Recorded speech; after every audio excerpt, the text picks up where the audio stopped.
Prior to my diagnosis, I had very long hair, and I decided I wanted to, before I lost it all with the chemo, I decided to have it cut. We decided that we were going to make it a family thing, that we were going to make it, that it was okay, that, yeah, I have cancer.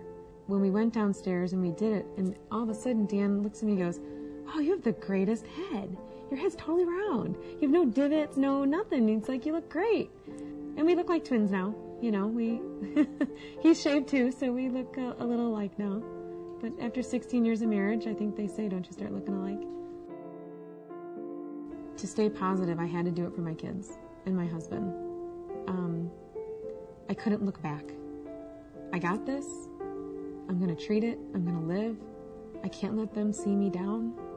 I can't let them think that I'm going to die, because I'm not. I'm going to live. Something just pulled inside of me and said, no, you're going to fight. We had a lot of tests done at other hospitals.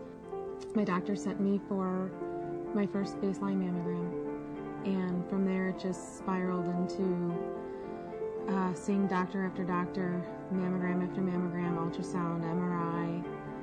It was a month before any of our family knew what was going on because of all the tests being taken at other hospitals. You want to know. You want to know now. You don't want to wait. You don't want to go home crying and having to hold it in.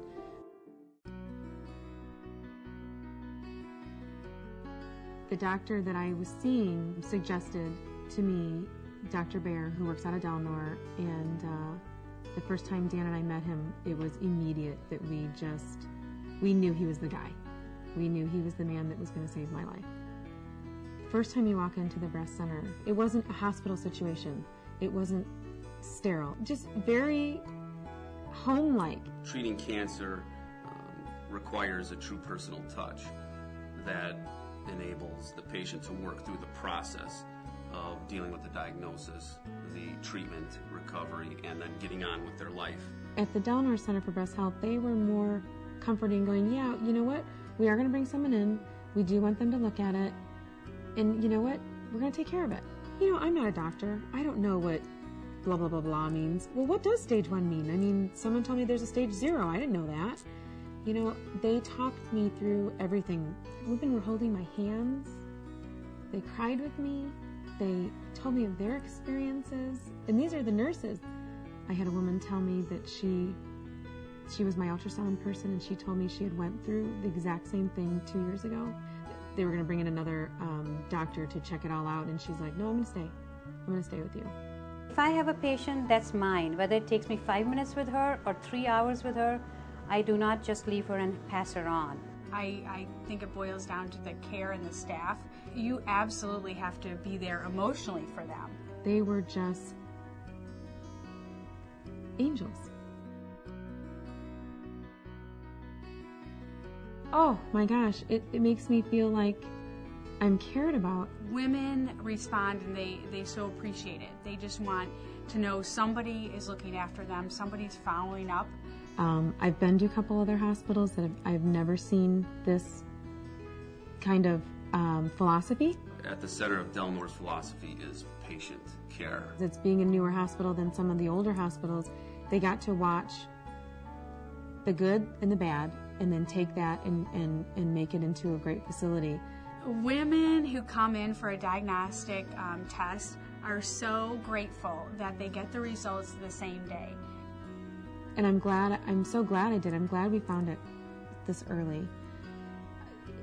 You could go so many more years and then you end up being stage 2 or stage 3. But I didn't think I had that much faith before. I would have been one of those people that said, oh no, I can't handle cancer. I wouldn't be able to get through that. How would my kids be able to survive? I have this thing where I tell people, I have my BC, my before cancer, and my AC, which is after cancer. I'm a completely different person. I have met countless women and whose stories I will not forget, who inspire me. I keep in contact with these women because they're the reason I keep doing this job. I can't deny that I have breast cancer, or I did have breast cancer. They have taken it. It's going to be part of me. This is me the rest of my life. It's me. It's me. And you know what? My kids love me. My husband loves me. My parents love me. So, this is me. This is me. And I'm a survivor, and I will be forever. I will.